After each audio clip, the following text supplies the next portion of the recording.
President Biden is heading home amid the fallout from his controversial trip to Saudi Arabia and that friendly fist bump with the Saudi crown prince, a country he once said he wanted to make a pariah, now at the center of the president's efforts to shore up global oil markets. Today, the White House now defending the trip and the president's meeting. President Biden seen leaving Jeddah late today, concluding his first Mideast trip as president, which was meant to reset the strained relations between the U.S. and its one-time top ally in the Arab world. The Saudis eager to release this image for the world to see, that highly choreographed fist bump. U.S. intelligence officials say Mohammed bin Salman approved the brutal killing of Washington Post columnist Jamal Khashoggi in 2018. President Biden saying he called out the crown prince on the murder and human rights and pushed the Saudis to increase oil production. Tonight, where that effort stands and what it could mean for gas prices here at home. ABC's Mary Bruce leads us off tonight from Jeddah, Saudi Arabia.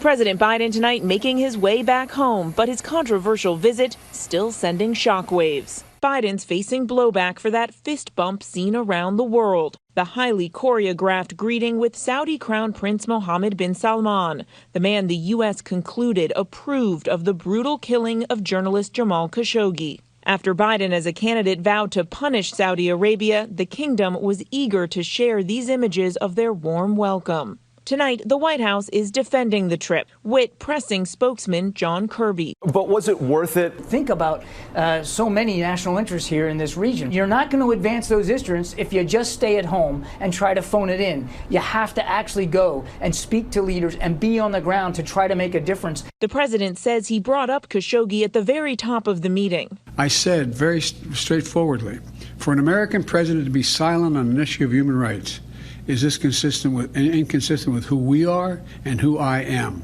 But Khashoggi's fiancée tweeting, the blood of MBS's next victim is on your hands. I'm sorry she feels that way. I was straightforward back then. I was straightforward today. Biden knew he would be criticized for the trip, but it was a risk he was willing to take to try in part to lower gas prices at home. I'm doing all I can to increase the supply for the United States of America, which I expect to happen.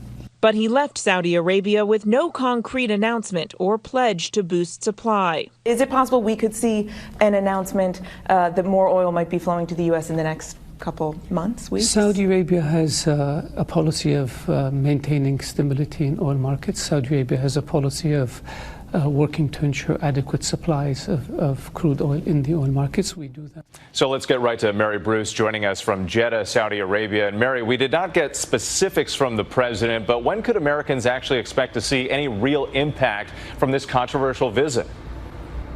Well, the president says Americans could see an impact in the coming weeks. Now, nothing has been announced yet, but Saudi Arabia and other oil-producing nations are set to meet in early August and could potentially announce a boost in production. Whit? Mary, thank you. We turn now to the dramatic move by the January 6th committee to subpoena documents from the Secret Service. The committee demanding the agency turn over those deleted text messages from January 5th and 6th. ABC's White House correspondent Mary Alice Parks joins us now. And Mary Alice, we're learning tonight this marks the first time the January 6th committee has issued a subpoena to an executive branch agency.